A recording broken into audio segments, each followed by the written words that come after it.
شروع اللہ کا نام لے کر جو بڑا مہربان نہایت رحم والا ہے۔ اے پیغمبر صلی اللہ علیہ وآلہ وسلم، مسلمانوں سے کہہ دو کہ جب اپنی بیویوں کو طلاق دینے لگو تو ان کی عدت کو پیش نظر رکھ کر طلاق دو اور عدت کا شمار رکھو،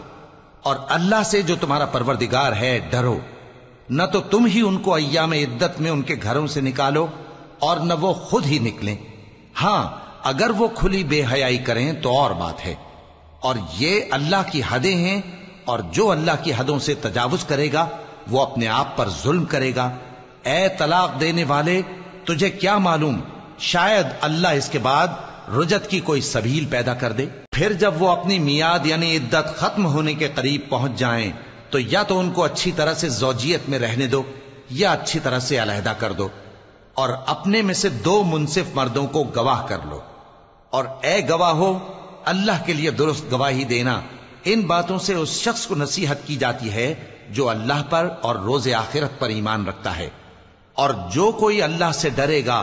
وہ اس کے لیے رنج و غم سے نجات کی صورت پیدا کر دے گا، اور اس کو ایسی جگہ سے رزق دے گا جہاں سے اس کو وہم و گمان بھی نہ ہو، اور جو اللہ پر بھروسہ رکھے گا تو وہ اس کے لیے کافی ہوگا۔ اللہ اپنے کام کو جو وہ کرنا چاہتا ہے پورا کر دیتا ہے۔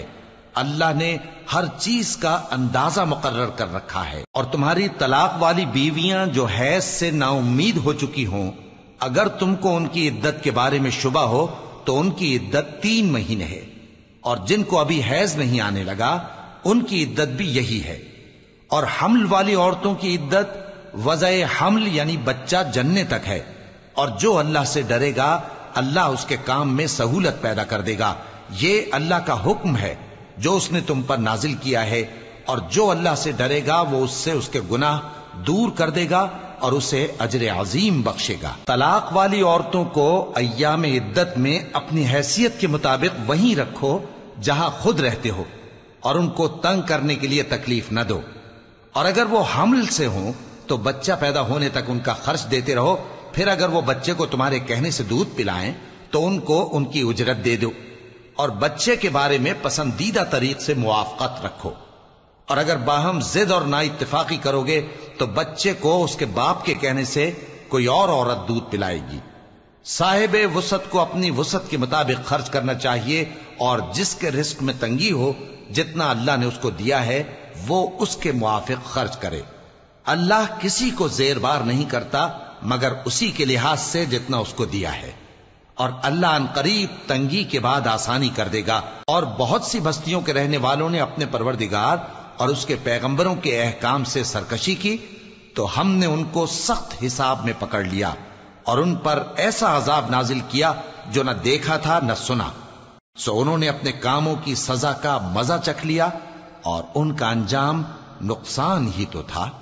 اللہ نے ان کے لیے سخت عذاب تیار کر رکھا ہے، تو اے عقل والو جو ایمان لائے ہو اللہ سے ڈرو۔ اللہ نے تمہارے پاس نصیحت بھیج دی ہے، یعنی ایسے پیغمبر جو تمہارے سامنے اللہ کی واضح آیتیں پڑھتے ہیں تاکہ جو لوگ ایمان لائے اور عمل نیک کرتے رہے ہیں ان کو اندھیروں سے نکال کر روشنی میں لے آئیں، اور جو اللہ پر ایمان لائے گا اور عمل نیک کرے گا وہ ان کو جنتوں میں داخل کرے گا جن کے نیچے نہریں بہ رہی ہیں، وہ ہمیشہ ہمیشہ ان میں رہیں گے۔ اللہ نے ان کے لیے کیا خوب رزق رکھا ہے۔ اللہ ہی تو ہے جس نے 7 آسمان پیدا کیے اور ویسی ہی زمینیں بھی،